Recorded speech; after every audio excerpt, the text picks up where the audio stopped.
Ստեփանակերտում մի խումբ երիտասարդներ ԵԱՀԿ Մինսկի խմբի համանախագահներին մայիսի 17-ին դիմավորեցին պաստառներով, ցանկանալով հիշեցնել, որ Արցախը պատկանում է իրենց։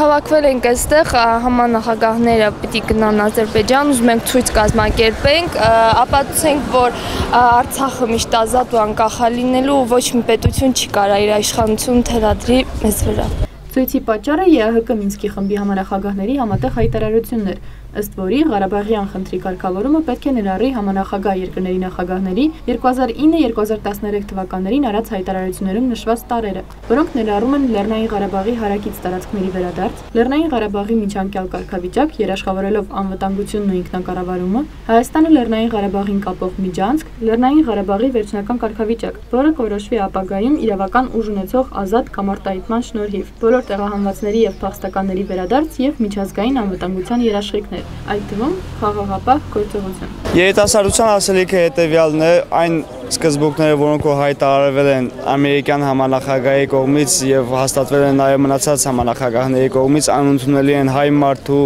հայ երիտասարդի համար եւ մեր ֆլեշմոբը նվիրված է հենց դրան, եթե ուշադիր եք եղել պաստառներին, այնտեղ նշված է, որ մեր ժողովուրդը համաձայն չէ